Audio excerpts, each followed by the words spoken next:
Jesse Kelly Show. Let's have some fun.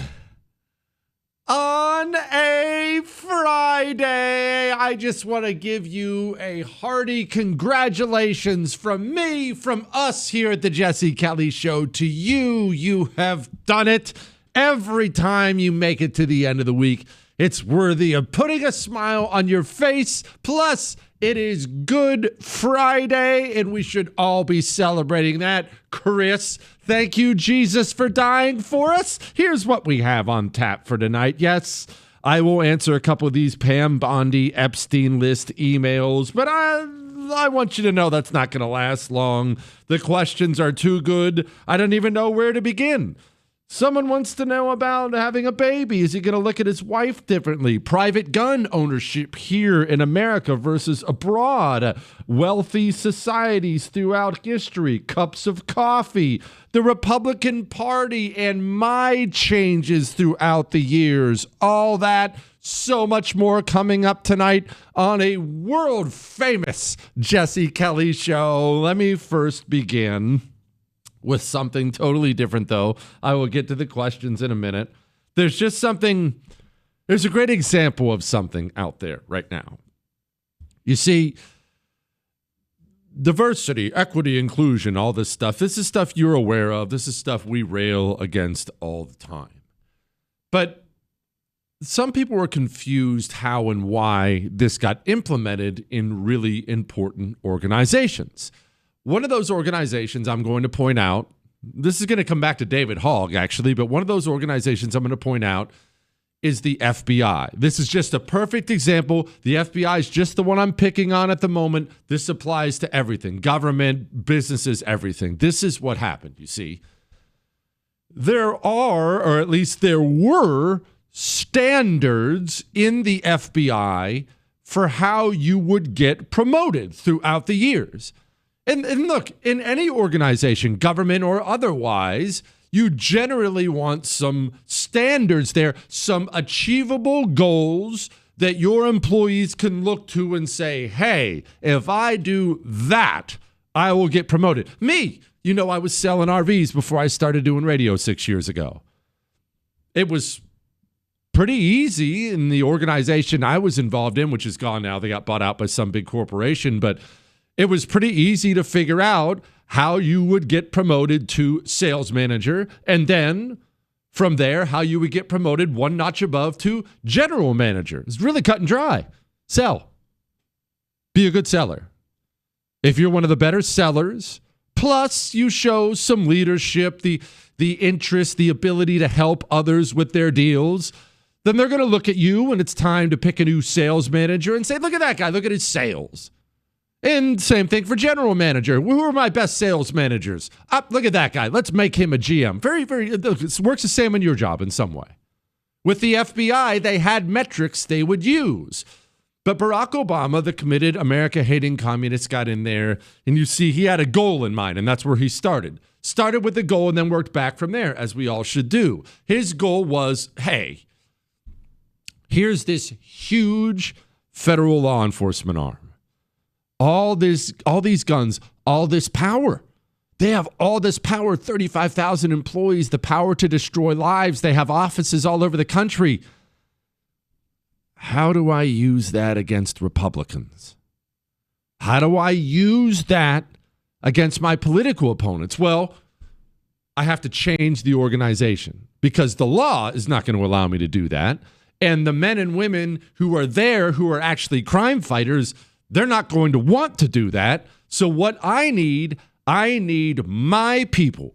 I need committed communists in the critical positions of power inside the FBI, and I need to find a way to justify promoting them to those positions. Well, those people are almost always dirtballs and losers, and they're not accomplished. So what you had better do is you had better change the criteria for what it actually takes to get promoted inside the FBI. And that is exactly what Barack Obama did. He simply changed what would get you a promotion? It would be like the RV dealership coming in and saying, hey, if you want to be sales manager, we're not going to look at sales numbers anymore.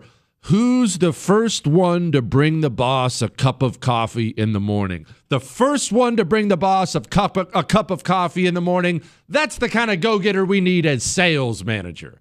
That's what Barack Obama did inside the FBI.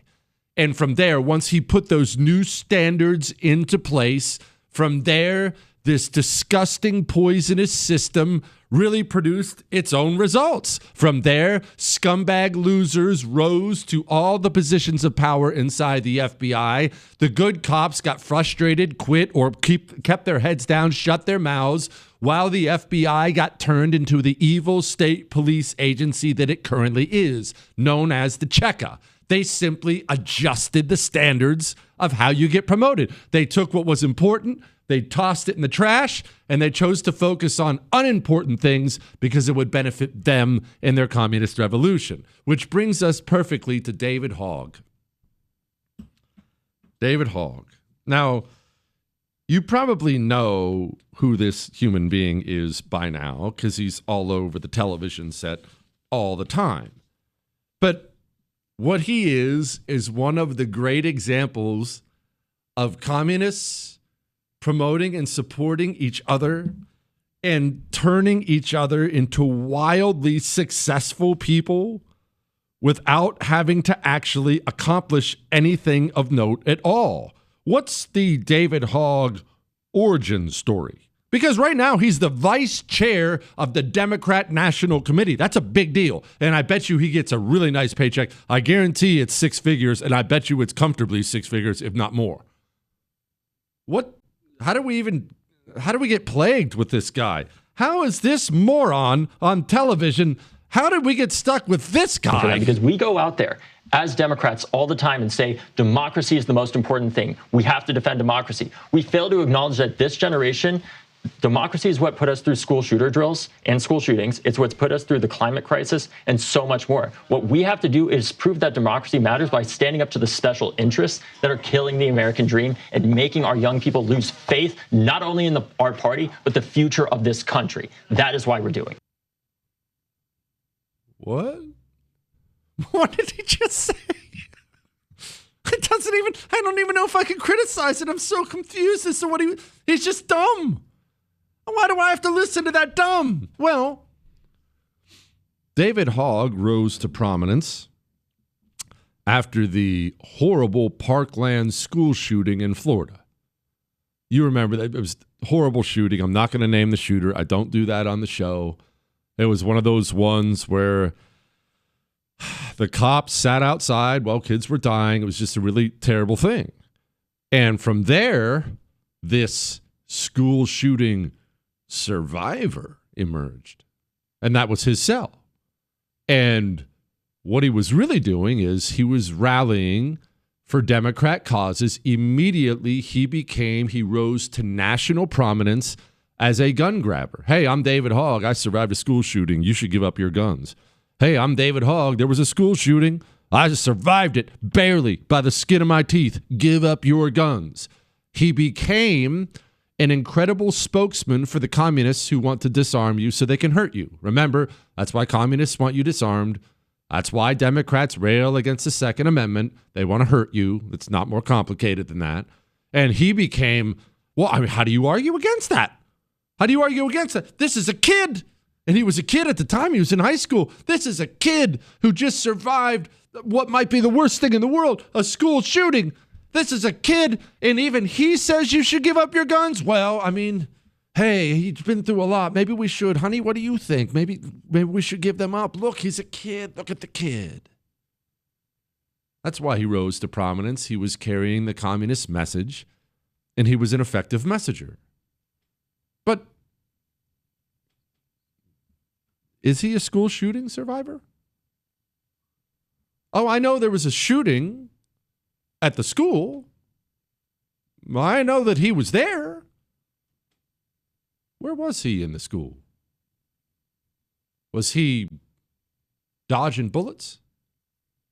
Was he surrounded by blood and people dying, screaming? David Hogg wasn't even in the building. Wasn't even in the building.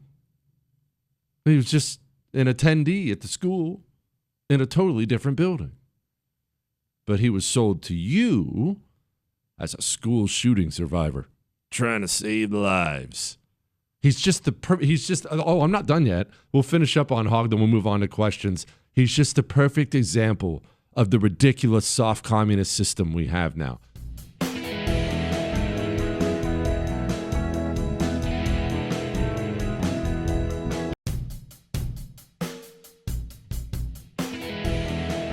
It is the Jesse Kelly Show on a magnificent Friday. We will get to the emails here in a few. We're just talking briefly, in case you're just now joining us, about how we've completely altered the standards of so many things in this country. And now you can rise to positions of national prominence, to fame and fortune, without actually accomplishing anything at all. That happens in broken, corrupt countries. We're talking about the story of David Hogg, claimed to be a school shooting survivor. And of course, the media, the Democrat Party, fell in love with him because he was an effective voice for what they wanted. They wanted to disarm you. They want to disarm you. They hate that they can't hurt you. That's why they hate your guns. And here you have this guy, a very, very, very effective, sympathetic figure. He's a school shooting survivor, except he wasn't. That's a lie. And then we wake up one day, and this guy, who wasn't a school shooting survivor, but he most definitely was a communist activist, got into Harvard? Seemed a little odd to people, so they started doing some digging on David Hogg. Now, pause on this for a moment. We're going to set aside all the political reasons and all the different ways that you can worm your way into these high-level schools. Have you ever actually looked at any of these top schools, Harvard or Rice or even the military academies, the Air Force Academy and stuff like that? I tell you, I did one time, even though I had a pretty robust 2.3. I looked at them just briefly just to see what it took. And I have friends who really tried to get in. Are you under the impression that just a 4.0 gets you into these schools? No, you pretty much have to have a 4.0 to apply. That's not near enough. You have to have extracurricular activities. Lots of these kids who get into these schools have to have a 4.2, a 4.3. That's why so many Asians get in. You have to, it takes a lot to get into these schools. David Hogg got a 1270 on his SAT. That's about what I got. I think I got like an 1100. He got a 1270 on the SAT and yet got into Harvard? How does that happen? Well, again, in a corrupted, rotted system, it's not about your SAT score. It's about how loyal of a communist you are, how effective of a communist you are. And if you are effective, if you are loyal to the system will heap rewards on you. And then, after having not survived a school shooting and not qualified to get into Harvard, he now has risen to be the vice chair of the DNC. So if you turned on the news this morning, and I doubt you did because it was on CBS, but if you turned on the news this morning and you saw this individual sitting there behind the desk uttering some of the dumbest things you've ever heard in your life, and you found yourself asking, wait, what? How did this guy get here? Well, this is what happens when your country moves away from being a meritocracy and instead adjusts the standards so that merit doesn't matter at all. What matters is, are you a good communist? David Hogg was a good communist, figured out how to be rich and famous. For them, because we go out there as Democrats all the time and say democracy is the most important thing. We have to defend democracy. We fail to acknowledge that this generation, Democracy is what put us through school shooter drills and school shootings. It's what's put us through the climate crisis and so much more. What we have to do is prove that democracy matters by standing up to the special interests that are killing the American dream and making our young people lose faith, not only in our party, but the future of this country. That is why we're doing it. It's not even just that he's a communist. It's just not even an intelligent one or eloquent one at all. But you see, he did fulfill all the requirements to get promoted. Let's do some emails. Jesse, where's the Epstein list? It's been crickets since Pam Bondi was going to release it. Jesse, I get your frustration with Pam Bondi, so on and so. Okay, so this is what I'm going to say, because I'm not going to go off on Pam Bondi again. I'm only going to say a couple things as far as the Epstein list goes. And I need you to do some reading between the lines, because I may or may not know some things that I cannot divulge, okay? So don't send me an email asking to clarify. If you can't read between the lines, forget it and move on. We'll be on a different topic in a moment. You want the Epstein list. I want the Epstein list. Are you sure you want the Epstein list? You know, you could make a mistake. Be careful what you wish for. If you imagine I go home and I tell hey, I hook her up to a lie detector test and I said, hey, we went to an Astros game last week. That pitcher that came out there with long hair, pretty athletic. Did you think that guy was more attractive than I am? I don't think I'm going to ask that question. And by the way, I don't think she thinks that, but what if she does? I think I'd rather not know. I'm not telling you not to want the Epstein list. I'm just telling you, be careful what you wish for, all right? You think you're going to have a list of nothing but Bill Gates is on there, and I'm sure that'll be part of it, but there were a lot of people who do business with Jeffrey Epstein. I'll leave it at that. Let's move on and talk about private gun ownership. Guy wants to ask about his wife having a baby.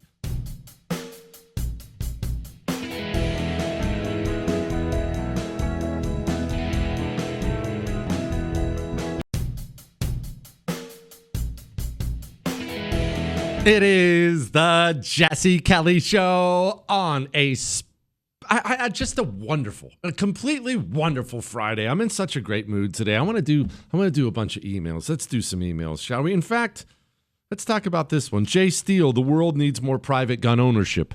Is it even possible to start something like this? The Brits are being jailed for online posts. Australia is horribly oppressing their citizens. Other Western nations are treating these people horribly. Is there anyone that can start this campaign? Okay. America started this campaign. We can make a mistake, you and I know I'm guilty of this, so I'm definitely not pointing fingers at you. I am guilty of this. We love our country. I love it and you love it, right? We want what's best for it. And when we look at the horrible things horrible people are doing to it, we get upset. And when we look at things changing for the worse, we get upset. And things are changing in many ways for the worse. I acknowledge that. But we can lose sight of this incredible fact that has not changed since the inception of this country. The United States of America did something very, very unique in history. And I'm not going to say we're the only ones, but we're one of the very, very few.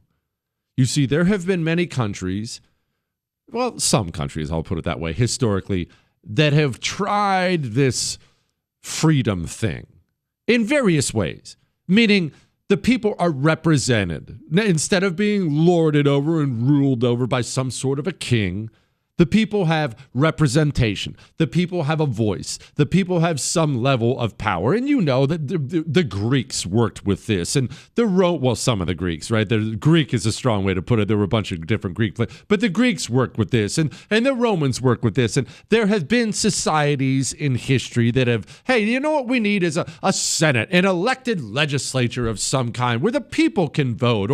Even if, look, it took a bunch of different forms, right? The people deserve a voice. The people deserve some power. That's happened in history in different ways. But the United States of America did something different. They made sure of it. They didn't leave the freedom of the people up to the elites to decide. You see, that was, in some ways, and look, we could have a historical argument of this, but in some ways, that's really why the Roman Republic ended up falling and the Roman Empire rose. You could argue it's one of the main reasons. The people were not armed. So the only people who had force of arms were armies, generals. It was Julius Caesar. It was Sulla. It was Augustus. It was Mark Antony. If you had a legion or two, armored, swords, spears, you were the only one armed. And eventually, on a long enough timeline, men will become power hungry enough and evil enough that they're going to disregard the laws or norms or rules. If I'm the only one with arms and you don't have any arms, well, whatever the law says, whatever the rules are, you only get to be free if I allow it. If I'm the only one with arms and you don't have any, well, what if I wake up tomorrow and I decide I want to make you do whatever I want? What can you do about it? Nothing. The great Pompey Magnus quote, we've quoted a million times, one of my favorite quotes in history. Do not quote laws to men with swords. They realized that one day men woke up and realized, wait, forget about the law. I have 20 armed dudes who will cut your head off. How many armed dudes do you have with you? I guess we'll do whatever I want, right? But the United States of America did it differently. The founders had studied all these things I just said. You think they didn't study the fall of the Roman Republic? They were obsessed with the issue. They were obsessed with past societies. Who did what? How did it work? How should a Senate work versus, we do need a chief executive with some power, not too much power. What do we do? And they debated and argued over all these things. I don't want to act like the founders. We do this too much, act like they were all on the same page. They were not. But they did understand we have to set up a system where evil men, because there will be evil men, where evil men cannot destroy the country we're setting up. How do we do that? And they realized you can put as many things you want in the Constitution, the Declaration of Independence and the Bill of Rights. You can write all these wonderful thoughts down in the Federalist Papers. You can have incredible debates that are spread there. You can do all these things, and you can even do it perfectly. But in the end, after you're dead, maybe even while you're alive, evil men are going to come along and they're going to disregard all of that in pursuit of power. What do you do about that? How do you safeguard against that? Because they knew it was a possibility. Well, you have to give the people the ability to kill the government. That's what the Second Amendment is. You know that, right? The Second Amendment, the right hates to talk like this because we believe we have to water things down and dumb things down and make things more palatable for all the norms out there. But the Second Amendment is not about hunting. The Second Amendment is not about self-defense. That's a nice byproduct of it. It's nice to be able to shoot someone who breaks in your home to hurt you. It's nice. That's not the point of the Second Amendment. The Second Amendment is there so you can fight the United States government if you have to, if the United States government turns tyrannical. That is the point of it. That is the entire point of it. And I'm going to make you feel good about something. America's communists, they want to do the worst things in the world to you, and they will. You saw a little glimpse of it, of the kind of things they will do with power during Joe Biden's 4 years. Sending the FBI after people. You saw a little glimpse of it, the censorship, the everything. You got a little window into what they want to do. And I'm here to tell you something. For them, that was nothing. That was nothing. They want to do so much more. Because they're communists. They're evil. They're demonic. They believe in control. They believe in forcing people to do things, to say things, to do what people don't want to do. They want to do so much more to you. And they have for a long time. And they can't. They just can't. The Second Amendment, maybe you don't even think about it. Maybe you're not a gun person, and that's fine. I'm not here to make you into a gun person. You believe what you want. You carry what you want, what you're allowed to do. That's your business. But I will tell you this for a fact. The American communist, to him, the Second Amendment is it's like a rock in his shoe. That's what it is. You may even go through days without thinking about it. Maybe you carry, maybe you don't. Maybe you don't really think about Second Amendment issues, guns, but to the American communist, it is there all the time. This constant reminder that there is a limit to how far he can go, that there is a limit to how much he can crush you and how much he can hurt you. If he could just get those guns out of your hands, he could make you take that vaccine. He could make you do this. He just wants to make you. And then there's all these guns, and he can't do it. And it drives him insane. And that's a wonderful, wonderful thing. As far as the other countries go, well, once you give them up, you don't get them back. And I don't have anything good to say about where they're going. Be very, very grateful that you are an American. And even if you're not one of the gun owners, be grateful you're surrounded by them. Because our communists are every bit as evil as the ones in Stalin's Soviet Union. Trust me on that. Let's talk about having a baby next.